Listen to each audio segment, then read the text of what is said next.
Magician of Black Chaos, one of the most iconic cards of the Yu-Gi-Oh series and the official cover card of Yu-Gi-Oh! Forbidden Memories. Magician of Black Chaos actually made its first playable appearance in this game, before the OCG itself even, earning its place as one of the most revered cards in the series.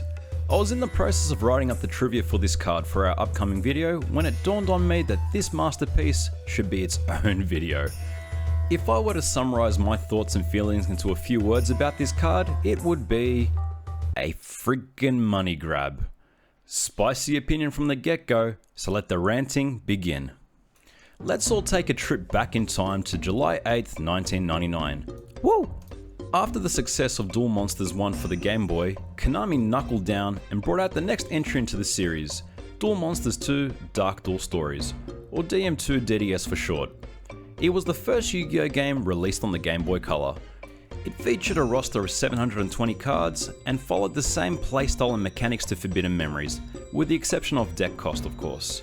Consider this game the precursor to Forbidden Memories. It was a great game for the Game Boy Color, and even had the ability to perform communication fusion features if you connected two games via a link cable. No pocket station required. Great result, no issue here. In the span of 1 month and 18 days, Konami had an epiphany. It realized that it could squeeze more money out of small Japanese children. On August 26, 1999, Konami announces the Yu-Gi-Oh! Duel Monsters Duelist Legend Tokyo Dome Tournament, a video game tournament for the release of Dark Duel Stories 2. Entry at first was via invitation and limited to players participating in the video game tournament. Konami later changed the admission rules closer to the date and opened the event to anyone who bought a copy of Shonen Jump magazine that week. All attendees to the event received a physical copy of Gate Guardian and the first release of Magician of Black Chaos. Kaching number 1 for Konami. Now the event itself had some massive controversy surrounding it. Unfortunately, I don't know enough Japanese to recount it.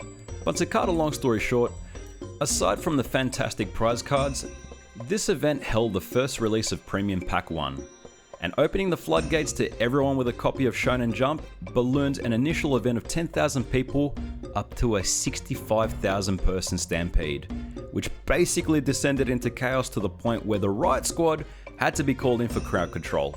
I am not making this up, and what's worse, the tournament got cancelled midway as a result. Premium Pack 1 was the big money grab of the event. Magician of Black Chaos did not go unnoticed. The Tokyo Dome event was the first release of this card, however, it was not playable. Black Magic Ritual had not been released to the OCG, giving you just a fine piece of cardboard to stare at. Let's fast forward to December 9th, 1999.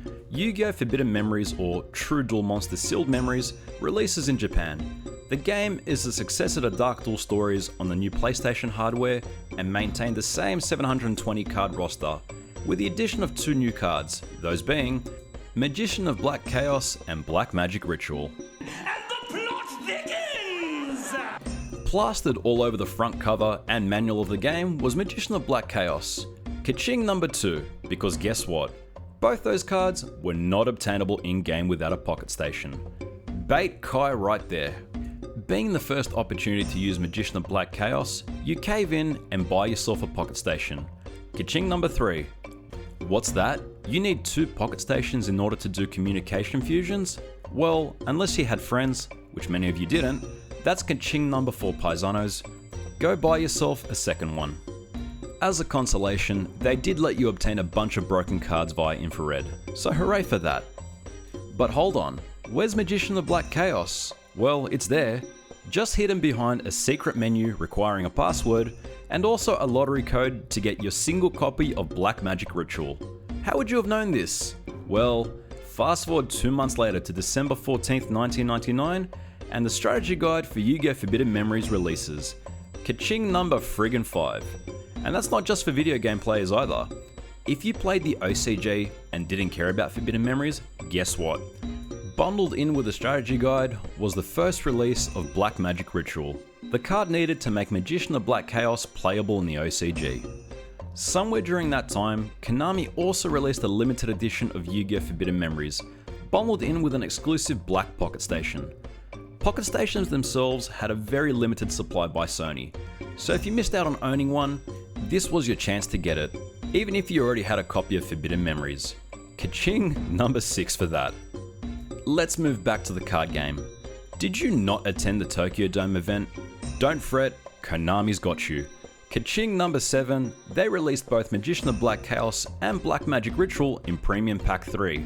You just had to wait until the 10th of August 2000, one full year after the event occurred.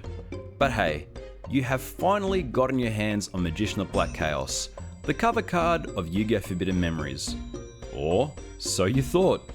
In a galaxy brain move, we fast forward to the 17th of July 2003. Invaders of Darkness releases in the OCG. For us here in Australia, that was Invasion of Chaos. And featured on the pack is a very familiar looking monster. Buying a booster box out of curiosity, ka-ching number 8 by the way, you find out that Konami unapologetically re-released the same card, just renaming it to Dark Magician of Chaos. The artwork used for the monster is literally taken from the Forbidden Memories cover, which itself was taken from manga chapter 131 of Magician of Black Chaos. It's not a retrain, it's the same friggin' monster, without even the decency of a palette swap. Looking back at Forbidden Memories for the last time, and I'm gonna reveal to you the biggest crime of all. All that money and all that effort you invested into getting great cards to beat the game, well guess what? To access the card lottery feature on the Pocket Station, in order to obtain your single copy of Black Magic Ritual, you need to have already beaten the game. Yep.